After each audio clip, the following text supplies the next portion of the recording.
Assalamualaikum warahmatullahi wabarakatuh. Salam sejahtera bagi kita semuanya. Om Swastiastu, Namo Buddhaya, salam kebajikan. Perkenalkan, saya Ahmad Jaijuri Jai, peserta pelatihan dasar calon pegawai negeri sipil golongan 3, angkatan 17, Puslatbang KDOD Samarinda tahun 2020.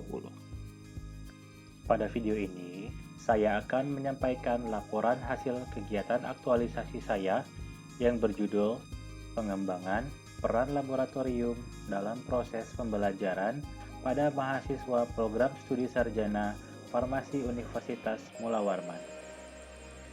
Isu terpilih yang diangkat dalam kegiatan aktualisasi ini adalah peran laboratorium dalam proses pembelajaran pada mahasiswa program studi sarjana di Fakultas Farmasi Universitas Mula Warman.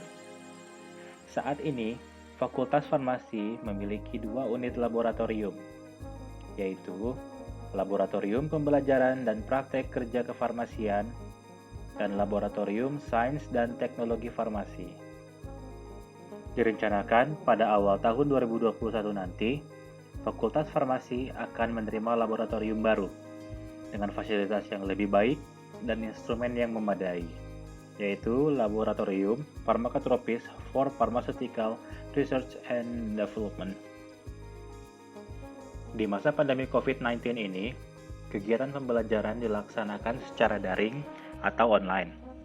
Di lain sisi, kegiatan praktikum yang diselenggarakan di laboratorium pada semester ini pun ditiadakan. Salah satu kompetensi yang perlu dicapai oleh mahasiswa program studi sarjana adalah pengetahuan dan keterampilan dalam pencarian atau penemuan bahan atau senyawa yang berpotensi sebagai bahan baku farmasi, baik sebagai bahan aktif, bahan tambahan, bahan baku obat, kosmetik, pangan fungsional, bahkan alat kesehatan. Oleh karena itu, dilakukanlah 4 kegiatan yang mengandung 5 nilai dasar aneka sebagai solusi dalam mengatasi permasalahan terkait isu tersebut. Kegiatan pertama yaitu pembuatan video tutorial penggunaan kromatografi kolom dan kromatografi cair vakum. Tahapan kegiatan tersebut yaitu pertama, diskusi dan konsultasi dengan mentor dan rekan dosen pengampu mata kuliah. Kegiatan dimulai dengan berdiskusi atau konsultasi dengan mentor terkait kegiatan pembuatan video.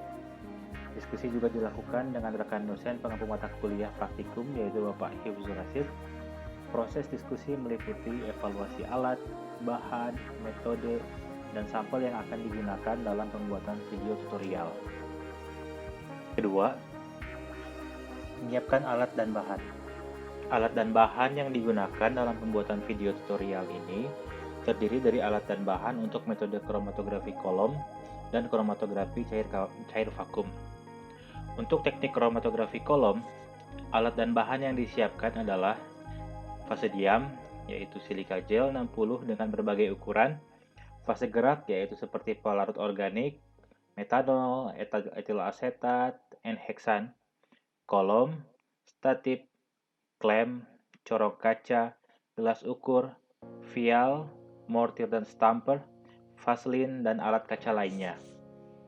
Sedangkan untuk kromatografi cair vakum, alat dan bahan yang disiapkan adalah fase diam yaitu silika gel 60H, fase gerak yaitu pelarut organik yang sama seperti pada kromatografi kolom yaitu metanol, etil asetat, dan N-heksan, kolom KCV, kolom penampung, pompa vakum, statif, klem, gelas ukur, botol jar, dan alat kaca lainnya.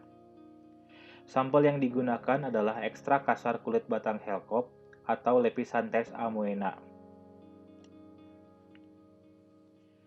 Ketiga, pembuatan video tutorial di Laboratorium Kimia Farmasi Universitas Mula Warman.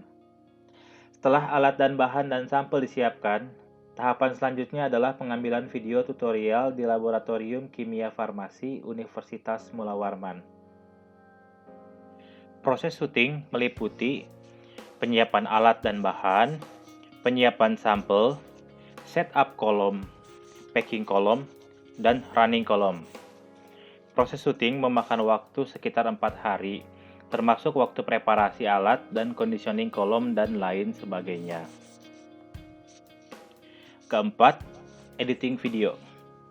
Setelah proses syuting selesai, maka dilanjutkan ke tahapan berikutnya, yaitu tahapan editing video tutorial. Video diedit menggunakan software Adobe Premiere 2020. Proses editing meliputi proses pemotongan dan penyambungan video-video serta penambahan audio narasi. Kelima, melaporkan video tutorial yang telah dibuat. Video yang telah diedit kemudian dilaporkan kepada mentor dan kepala laboratorium untuk di-follow up. Keenam, dokumentasi video. Video yang telah disetujui kemudian disimpan di inventaris komputer laboratorium kimia farmasi yang mana operatornya adalah salah seorang laboran yaitu Kak Ganjar. Kegiatan 2. Membuat buku referensi atau e-book yang berjudul Farmasi Bahan Alam. Tahapan kegiatan tersebut yaitu yang pertama, berdiskusi dengan mentor dan dekan terkait rencana penyusunan buku referensi. Koordinasi dengan mentor dan dekan Fakultas Farmasi Universitas Mula Warman dilakukan secara luring dengan menerapkan protokol kesehatan dan juga menjaga sopan santun. Kedua, menyusun tim penulis. Hasil koordinasi dengan mentor dan dekan melahirkan susunan tim penulis buku referensi yang terdiri dari yang pertama saya sendiri, Ahmad Jezur, kedua Dr. Hadi Kuncoro, dan Profesor Dr. Laode Rijai yaitu Pak Dekan sendiri. Ketiga, penyusunan kerangka isi buku referensi. Setelah diperoleh susunan tim penulis, maka tahapan selanjutnya adalah merumuskan kerangka isi buku referensi. Kerangka isi yang dirumuskan kemudian dilaporkan kepada tim penulis. Keempat, menyiapkan referensi. Sumber pustaka yang digunakan dalam penyusunan buku referensi terdiri dari rujukan pustaka-pustaka primer, sekunder, dan tersier yang tersedia baik cetak maupun elektronik atau e-book, seperti jurnal-jurnal penelitian, artikel, dan buku referensi lain. Kelima, penyusunan buku referensi. Penulisan buku referensi dilaksanakan mulai dari awal bulan Oktober hingga November. Buku ditulis dalam bahasa Indonesia meskipun sekitar 80% sumber pustaka yang dirujuk menggunakan bahasa Inggris. Buku disusun menggunakan software Microsoft Word yang kemudian di-save dalam bentuk dokumen. Penyusunan buku referensi juga meliputi pembuatan cover buku. Keenam, melaporkan buku referensi yang telah disusun. Buku referensi yang telah disusun kemudian dilaporkan kepada tim penulis untuk dikaji dan direvisi. Ketujuh, pelaporan dan pembuatan e-book. Buku referensi yang telah diperbaiki dan disepakati dibuat dalam versi elektroniknya atau electronic book atau biasa juga dikenal dengan e-book dengan cara mengekspor file Word menjadi PDF. E-book diserahkan kepada tim penulis, yaitu kepada mentor dan Pak Dekan. Kegiatan 3. Pembuatan poster profil lulusan program studi sarjana S1 Farmasi Sains dan Teknologi. Tahapan kegiatan tersebut terdiri dari, yaitu yang pertama, konsultasi dengan mentor dan meminta izin kepada Kaprodi S1. Kegiatan ini diawali dengan konsultasi terkait kegiatan pembuatan poster dengan mentor dan dilanjutkan dengan meminta izin kepada Kaprodi S1 untuk melaksanakan kegiatan ini. Konsep poster yang disarankan oleh Kaprodi juga dikomunikasikan kembali dengan mentor. Kedua, menerima materi poster. Materi poster yang akan dibuat didapatkan dari Sekretaris Prodi S1 Farmasi Universitas Mula Warman, yaitu Ibu Nurmasita. Materi poster tersebut adalah dokumen profil lulusan program studi sarjana S1 Fakultas Farmasi Universitas Mula Warman. Ketiga, pembuatan desain poster. Setelah materi diperoleh, maka tahap selanjutnya adalah pembuatan poster. Poster didesain menggunakan software CorelDRAW 2020, yang mana rujukan utamanya adalah profil lulusan program studi sarjana S1 Fakultas Farmasi Universitas Mula Warman. Desain poster menggunakan ukuran A0 dengan font yang sesuai dan mudah dibaca. Keempat, mengkonsultasikan desain poster dengan mentor dan kaprodi. Poster yang telah didesain di CorelDRAW kemudian dikonvert dalam bentuk JPEG untuk memudahkan proses konsultasi. Kelima, melaporkan desain poster yang disetujui. Desain poster yang telah disetujui mentor dan kaprodi selanjutnya dilaporkan kepada dekan Fakultas Farmasi Universitas Mula Warman. Kegiatan 4. Menyusun SOP pelayanan pengujian bahan di Pharmaceutical Research and Development Laboratory of Pharmacotropics. Salah satu upaya pengembangan peran laboratorium dalam pembelajaran, dan khususnya pelayanan, adalah dengan membuat standar operasional prosedur atau SOP. Dengan adanya SOP, kegiatan yang dilaksanakan menjadi lebih terarah dan dapat dipertanggungjawabkan.